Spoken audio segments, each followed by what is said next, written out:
우리가 함께 읽는 말씀이 시편 39편입니다요. 어제 우리가 함께 읽었던 시편 38편도 마찬가지요. 오늘 읽는 39편도 마찬가지로 참회시입니다. 다윗이 기록한 참회시에 해당이 된다 하겠습니다. 자기의 살아온 삶을 되돌아보면서 자기가 하나님 앞에 범한 죄와 허물들, 이런 부분들을 하나님 앞에 쭉 돌아보면서 자기 모든 죄와 허물을 용서해 주시기를 간절하게 구하는 그런 내용을 담고 있습니다. 아마도 시기적으로 이런 시편을 기록하게 된 때는 다윗의 생애 가운데서 아마도 말년, 특별히 그 가운데서도 임종을 얼마 남겨두지 않은 때에 이렇게 기록한 시편이다, 이렇게 추정이 됩니다. 그래서 그 내용을 보게 되면 인생에 대한 그 회고, 지나온 삶에 대해서 하나님 앞에 인생이 무엇인가를 고백하는 그런 표현들이 오늘 우리가 이 말씀 속에서 여러 가지로 표현되고 있다 하는 것을 우리가 살펴볼 수 있습니다.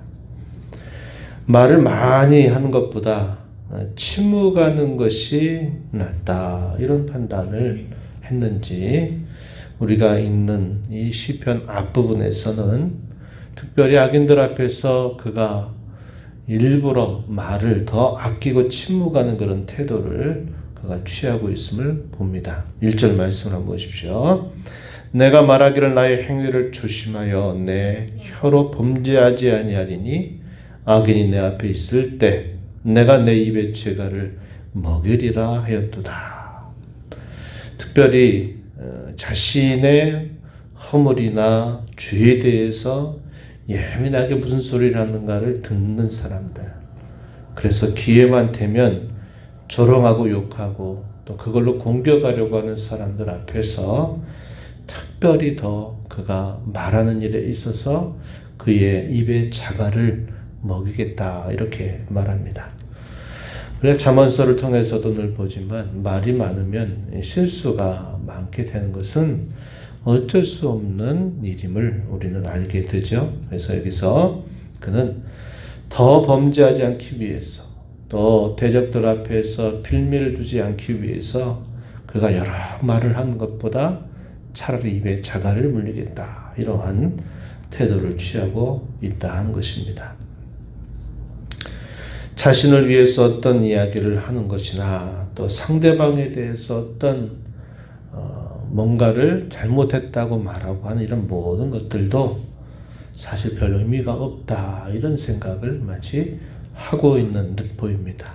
인생 전체를 마치 이렇게 통달하고 있는 것 같은 그런 태도를 그가 보이고 있다 하는 것이죠. 또 9절 가서 보면 이렇게 그는 고백이 있어요. 내가 잠잠하고 입을 열지 아니하면 주께서 이를 행하신 까닭이니이다. 자신이 침묵을 지키겠다, 그것은 주께서 내게 이렇게 하신 일이기도 하다고 그렇게 고백을 하면서 특별히 악인 앞에서 그가 더욱 침묵하겠다, 이렇게 고백을 하고 있습니다. 2절 말씀에 보면 내가 잠잠하여 선한 말도 하지 아니하니 나의 근심이 더 심하도다, 이렇게 말하고 그런 가운데서 그가 하나님 앞에서 그가 간절하게 기도하는 그런 내용들, 이제 4절로부터 쭉 소개가 됩니다. 먼저 7절까지 내용 보면 인생이 과연 무엇인가 하는 것을 고백하면서 오늘 우리에게는 그것을 깨우쳐 주고 있음을 보게 되죠. 4절 말씀 보십시오. 여호와여 나의 종말과 연한이 언제까지인지 알게 하사 내가 나의 연약함을 알게 하소서, 이렇게 먼저 하나님 앞에 기도를 열고 있습니다. 그 인생, 자기의 남겨진 인생이 과연 얼마나 있는지, 이제 얼마 남지 않았다고 하는 것을 직감한 다윗은 자신이 얼마나 연약한 자인 줄 알게 해달라. 왜 이렇게 고백을 할까요? 오직 하나님만이 자기의 영원한 소망이 된다는 것을 늘 깊이 붙들려고 하는 그의 중심이 표현되고 있는 것입니다. 5절 말씀해 보세요. 인생에 관하여 뭐라고 그가 고백합니까? 주께서 나의 날을 한 뼘 길이만큼 되게 하셨다. 살아온 인생을 되돌아보니 한 뼘 길이만큼 인생이 참 짧습니다. 이렇게 고백하는 내용입니다. 이어서 또 보시면 나의 일생이 주 앞에는 없는 것 같습니다. 이렇게 말합니다. 없는 것 같은 그런 허망한 인생, 이렇게 그가 하나님 앞에 고백을 하고 있죠. 또 계속 보면 5절 하반절에 이렇게 말합니다.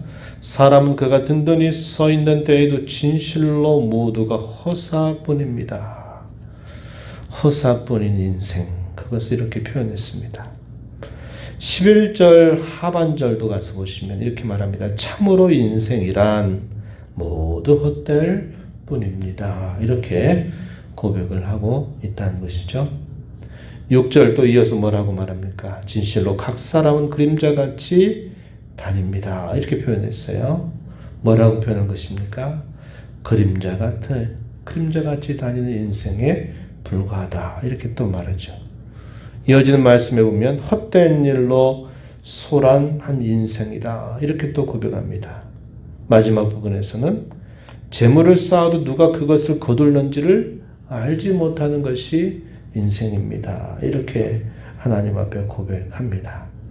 그래서 이 5절과 6절 보게 되면 인생이 무엇인가, 그것에 대해서 하나님 앞에서 우리 인생이 이런 정도밖에 되지 않습니다. 라는 사실을 여러 가지 표현들을 통해서 소개해주고 있어요. 매우 짧은 순간에 불과한 인생의 헛됨과 나약함에 대해서 매우 비탄적으로 다윗이 하나님 앞에 고백을 하고 있는 겁니다. 그래서 인생이 허망하다, 덧없다, 이것만 말하는 것처럼 보이지만 역설적으로 이걸 고백하고 있는 그 이유는 뭘까요? 오직 우리 사람은 하나님만을 소망하면서 하나님 앞에서 겸손하게 살아야 될 존재라는 것을 그가 이걸 통해서 하나님 앞에 고백을 올리고자 한 것입니다. 사람은 자기를 지으신 그 하나님을 떠나서는 제대로 살 수 없는 인생이고, 그 하나님을 의지하지 않고서는 제대로 또 인생을 살아갈 수 없는 것이 우리 인생임을 우리는 기억해야만 합니다. 그래서 여기 7절에서 뭐라고 고백합니까? 주여, 이제 내가 무엇을 바라겠습니까? 나의 소망은 오직 주님께 있습니다. 이렇게 고백하는 겁니다. 그가 말하고자 하는 진실한 고백은 바로 이 7절 말씀이에요. 하나님, 저에게는 오직 하나님만이 저의 소망이 되시고 내 소망은 오직 하나님께만 있습니다. 이렇게 말하는 겁니다. 5절과 6절에서 말하는 것은 인생을 살아본 사람이 자기 살아온 인생을 되돌아보면서 고백할 수 있는 지혜로운 말이고 합당한 말이 될 수 있어요. 그러나 그것으로 끝나면 아무 소용없어요. 아이고, 인생이 살아보니까 다 덧없더라. 재물도 소용없고 다른 것도 다 필요 없더라. 인생이 참 빨리 지나가더라. 이것만 이야기하면 인생이 허망하다, 참 허망하다, 참 쓸모없다, 이런 생각만 하다가 세상을 떠나게 되고 말 거예요.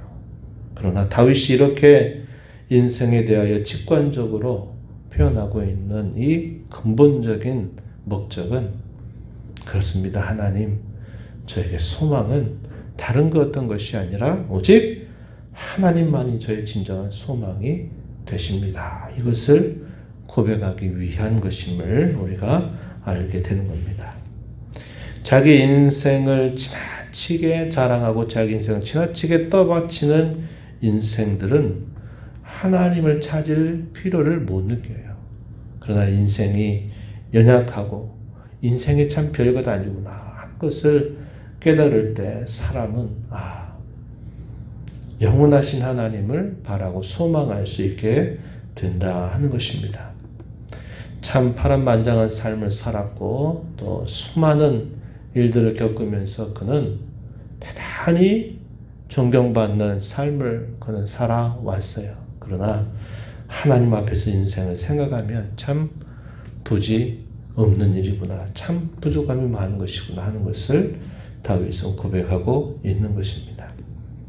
그러면서 무엇보다도 자기가 지나온 나날들, 하나님 앞에 살아온 날들 속에서 범한 죄에 대하여 하나님 앞에 용서를 구하는 태도를 그가 갖습니다. 8절 말씀을 보십시오. 나를 모든 죄에서 건지시며 우매한 자에게서 욕을 당하지 아니하게 하소서, 이렇게 말합니다. 모든 죄에서 건져달라고 간절하게 기도를 올려요.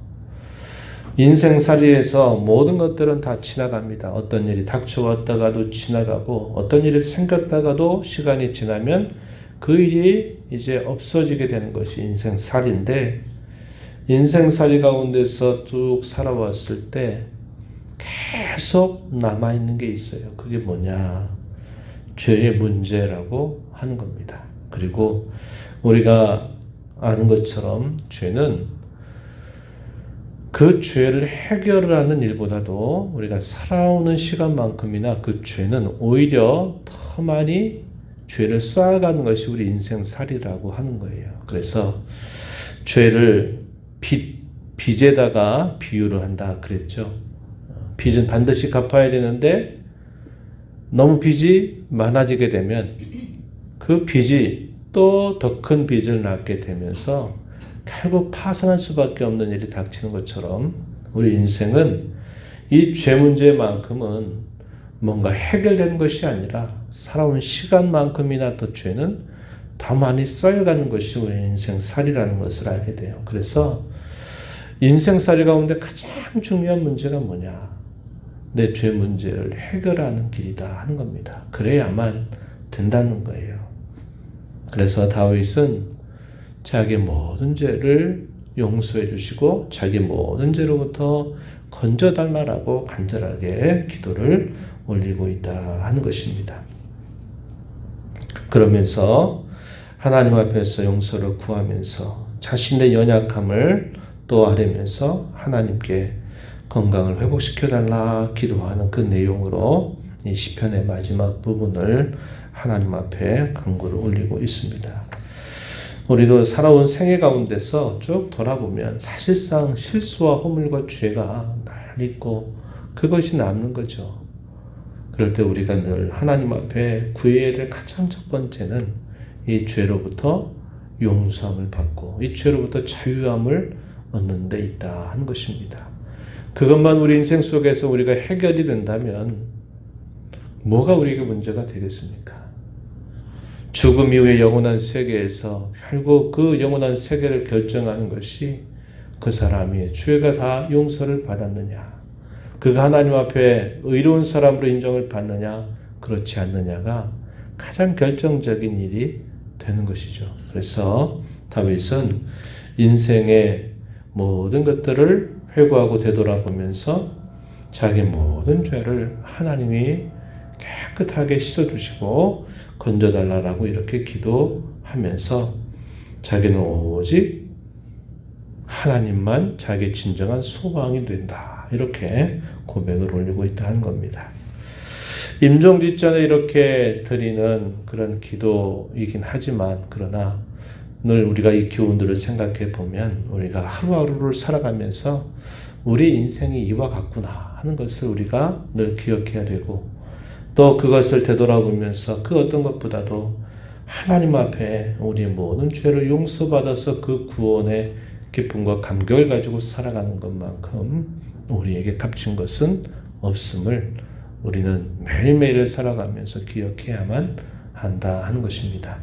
오늘 이러한 교훈들을 우리 마음에 새긴 자로 또 하나님 앞에 남은 삶을 복되고 가치 있게 살아가게 해달라고 은혜를 구하면서 또 복된 주일 하나님께서 우리에게 예비하신 이 귀한 시간에 우리의 유일한 소망이 되신 주님 만나기 위해서 성도들이 함께 다 나와서 하나님을 배우는 복된 날이 되도록 은혜가 풍성한 날이 되도록 함께 기도해 주시고 또 이 하루를 주 안에서 보내시게 되기를 바랍니다. 하나님 아버지 감사합니다. 복되고 거룩한 주일 새벽 또 저희에게 허락하여 주셔서 또 이 새벽을 깨우며 하나님 앞에 나와서 찬양드리게 하시고 오늘도 앞서 행하시면서 주시는 말씀을 귀로 듣게 하심을 감사드리옵나이다.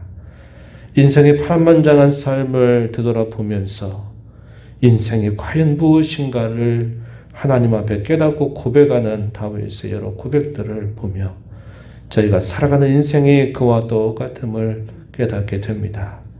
인생이 험악하다 더럽다만 말한 것이 아니라 그러하기에 우리 인생은 우리를 지으신 하나님만이 진정한 소망이 된다고 하는 사실들을 깨닫고 더 주님을 붙드는 그런 믿음의 자세로 나아가야 됨을 또한 배우게 됩니다. 이러한 교훈을 저희 마음에 새긴 자로 살면서 무엇보다도 우리의 죄를 용서하시는 하나님의 그 부요한 사랑, 그것을 언제나 붙들고 하나님 앞에 의로운 자로 진실한 자로 늘 살아가는 저희들의 삶이 되도록 인도하여 주옵소서. 너의 보호자 앞에 나와서 아버지 은혜를 구하는 모든 심령들의 간구를 기울여 주시고 응답해 주시기를 바라며 예수님 이름으로 기도하옵나이다. 아멘.